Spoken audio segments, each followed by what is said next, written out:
Hello everyone, Lego Landman here, and today we're taking a look at the controversial Lego Star Wars set. This is set 75286, the General Grievous' Starfighter. The set retails for $80 and has 487 pieces. Yikes. With that out of the way, let's go take a look at the minifigs. Here is General Grievous, and I gotta say this is a very fine looking General Grievous. This is the same General Grievous, I believe, that came in the General Grievous' Combat Speeder and the General Grievous' Wheel Bike all the way back in 2014. I do actually have that set. You will notice that slight color variation from the torso to the legs the legs are a little bit more white, which I think is a problem. But you know, it's not noticeable from afar. But if you have it up close, then it's kind of noticeable. The Grievous's head is pretty nice. I really like the detail they went to put in his head. The set comes with 2 lightsabers of green and blue for him. This is just one of them. The rest are in the ship. And yeah, General Grievous has 4 arms, and he can fit in the ship with all 4 arms on, which is pretty interesting. I didn't really know that at first.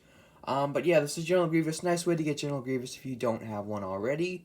But I wouldn't say is worth the $80, but we'll take a look at this. This is probably the most lackluster of the 3 minifigs. This is Obi-Wan Kenobi. This is obviously the same Obi-Wan Kenobi that is in the Duel Mustafar, which is right over there. Same. Everything is the same, besides he comes with the blaster, but it doesn't really count. He also comes with a blue lightsaber, and really the thing that bugs me, and I know a lot of people talk about this, is the torso is from an hour later in the movie. It's from a completely different scene of the movie, a completely different time period, like probably days and days later, and it just really is bugging everyone. And Lego was it was lazy on their part, and it wasn't a good idea. But maybe they'll change it. We never know. They've changed things before. On the back, you can see his second face is just the same. Everything is the same on this figure. If you've seen the Duel Mustafar, this is literally the same figure, which is really disappointing.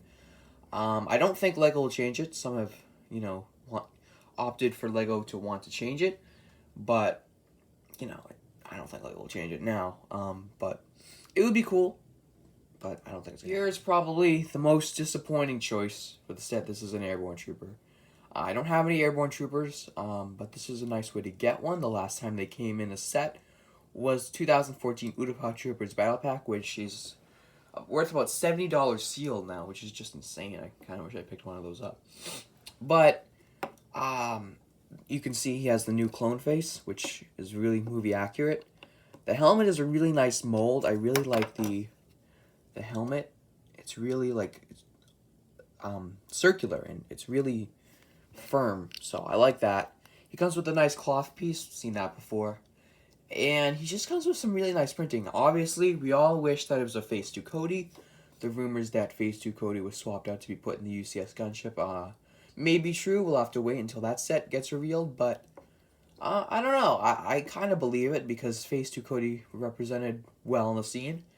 But, it is what it is for now, and overall, very poor minifigure selection in the set. I'm not really crazy about it. Minifigure selection is probably one of the worst in the most recent years. Here is what you're paying $80 for. I know it. Once I bought the set at full retail, I kind of felt guilty, and I felt like I did something wrong. But I do actually have an attachment to the set. One of my first Lego sets was actually the 2010 Grievous' Starfighter. So, I mean, this set really, the ship itself holds very much nostalgia to me, and partly why I bought this set. If I didn't have any attachment to it, I would have no interest in buying this set. I gotta say, though, it's a very sleek build. It is very sturdy, doesn't shake well. I mean, it does shake well, but, I mean, it's built like probably one of the best builds they've had in recent years. But it's really, for $80, this doesn't look like it. On the back, you can see you have a missile. Spring-loaded missile. You can push that in to launch the missile, but I'm not going to do that right now. I just showed you. And then on the top, there's stud shooters, which that one's gone forever now. Actually, no, it's right here. Anyway, these attachments right here are very nice. I love the way these are built. My only problem though is that there's a lot of colors showing. Like you can see there's some dark tan right here. I just wish they covered that up with some gray to make it look more complete. As well as right here, there's some different colors like a blue Technic pin and a bunch of other stuff. It really, and you can obviously, as you've seen, set the ship down. And I don't really like that position. I kind of like it up like this. So I feel like that's how I like to position my ship. But on these little compartments here, step back a little, you can open them up and there's Grievous's lightsabers in there, which instead of storing them on the bottom, which I think is really annoying and kind of not accurate, this is really a nice way to store them. As you can see though, some different colors. I wish they finished that off with some gray. That would have been much nicer, and it's easy to close. Just close it. And these flower pieces right here, this is the new gold that I think was introduced in the Monkey Kid line. It's really nice, and you know, I'd love to get like a set with all these gold pieces. I think it'd be really cool. This is really sturdy on the back here. Nothing's moving really. But here is where you get interesting. This is the cockpit, and you can just slide it open, and it's not going to come off because it's stopped by this piece right here. So you can put Grievous in there. There's no studs for him to attach to, obviously, but you can put him in his cockpit, and we're just gonna put him in there. And you can see there's no stickers on the set, but there's some prints which we've seen in a lot of sets in the recent years, and some joysticks or whatever, but he's not gonna hold on to them obviously, and you can just slide it closed. Another complaint though with the build, I wish this was closed off. Like there's a little gap here, and I don't think that's accurate, but maybe it is, maybe it doesn't, I don't know. Yeah, I mean, this is a really sturdy design. I just noticed these kind of wiggle a bit, but maybe they're supposed to, maybe they're just loose. Yeah, this one also wiggles. Yeah, that's about it. Let's go take a look at the instruction manual. Here's the instruction manual, rather big for as small as this set is. 3 numbered bags in this set, as you can see. There are advertisements for the other summer sets on the back.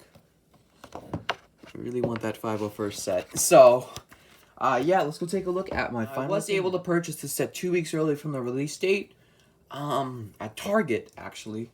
But for $80, I'm just not seeing it. I don't see the value in here. Unless you have nostalgia to the ship itself, like me, then it's a good reason to pick up the set. Otherwise, you might not have a Grievous Starfighter or any Grievous ship yet. And it's also a good way to pick up set. You get a nice airborne trooper, even though we wish it was all Phase 2 Cody. If it was a Phase 2 Cody, I think this set would be one of the best, the Wave, but it's just really disappointing what they did with this set. But at $80, I'm just not seeing it. I got to give this set a 7 out of 10. I do approve this set, just under some circumstances. I don't think you really need to go rush out and buy this set at full price. I was going to wait till Black Friday, but this was one of the only sets on the shelf, along with the AAT and the Anakin Jedi Interceptor. Check our reviews on those when those are out on my channel. So I kind of just bought this on a whim. I kind of wish I didn't. I was going to wait till Black Friday to get a promotion or a sale. Yeah, I wish I bought some other $30 sets or maybe another AAT. I kind of wish I did that. But, you know, you pick and choose, and you win some, you lose some. This is obviously a nice design. I really like the design, but it's not worth the price. Maybe 20% off, I would say jump on it. 30% off, like, you're getting a good deal. I wouldn't be surprised if this set retires by the end of 2020. I mean, this set is not gonna sell well, just like the Sith TIE Fighter. I mean, the Sith TIE Fighter is really scarily overpriced. And honestly, though, I'm really concerned with what LEGO's been doing recently with the $80 sets for like 400 pieces. I'm afraid that they're going to keep doing this, and they're just not going to have the sets sell well. And I'm afraid that an ARC 170 is going to be in that range as much as I love that ship and I want a set based on that vehicle. I just think LEGO's going to overprice a set like that in maybe the January wave, which is scary to me. But anyway, LEGO, at the end of the day, LEGO is a company, and they need to make profit decisions to help their company. So I understand that maybe there's a lot of big pieces in this set, so maybe they thought it would be worth the $80, but I don't see it. Lego, I don't know, change your price. I don't know what they can do. They're probably not listening, but it is what it is, and that's about it. If you enjoyed this review, please give it a thumbs up, comment your opinions in the comment section below, and subscribe so you don't miss more of my Lego Star Wars reviews, and maybe some other themes coming soon. With that out of the way, I will see you all later. Bye for now.